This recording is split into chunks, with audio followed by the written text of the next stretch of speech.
Usa ka river cleanup ang gipahigayon sa Water Quality Monitoring Stations 1 ug 2 sa Purok Fatima, Barangay Dajangas West, General Santos City kagahapon Abril 19. Kini subay sa selebrasyon sa Silway River Week karong tuiga aron mapadayon ang Silway rehabilitation efforts. Ang aktibidad gitabungan sa mga personahe sa Community Environment and Natural Resources Office Gensan sa pagpanguna sa Environmental Management Bureau kun EMB 12, kuyog ang City Endro ug Gramon Magsaysay Memorial Colleges.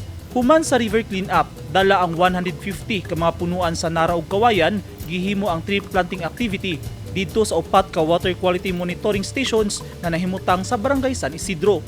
Ang Silway River mao ang opisyal nga entry sa Region 12 sa ipahigayong contest nga gitawag og DENR Rivers for Life Award, usa ka bag-ong programa sa DENR.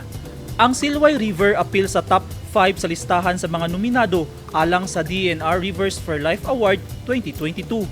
Tumong sa pa-contest nga iangat ang kahibalo sa katawhan, unsaon pag-atiman sa mga naturales recursos sa atong palibot ug aron makatabang sa pagbabalik sa pondong tubig kay ang magamot sa kahoy man ang punduhanan sa tubig, labi kung tabundok ang yuta. Ang programa usa ka importanteng aktibidad aron maproteksyonan ang kinaiyahan ug mabalik ang lunhaw nga komunidad.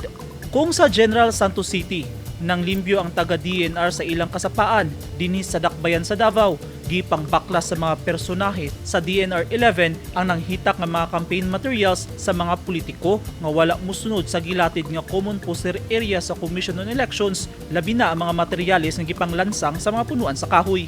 Gimando ni DENR 11 Regional Executive Director Bagani Fidel Ivasco ang pagbaklas sa mga nagkatag nga mga campaign materials. Human mireklamo ang mga environmentalist groups nga wala na musubay ang mga politiko sa balaod nga dili lansangan ang mga punuan sa kahoy.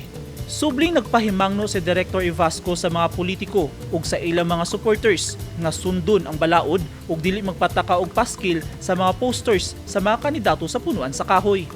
Nakalatid sa Republic Act No. 3571 nga ginadili ang pagputol, pagguba o pagsamad sa mga tinanom o nitubo nga mga kahoy, namulak nga mga tanom ug kahoy o mga tanom o talan-awon nga bili daplin sa mga pampublikong dalan, plaza, park, naa sa mga eskwelahan ug sa mga naa sa pampublikong lugar.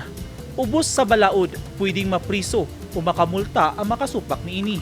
Apil sa gipang baklas mao ang mga oversize kung dagko nga tarpaulin ug election propaganda nga dunay gidak-on nga 2 cubic meters, lakip na ang mga wood frames. Daghang kandidato ang miangkon nga ilang proteksyonan ang kinaiyahan. Apan daghan usab ang mga pasaway ug padayong misupak sa balaod.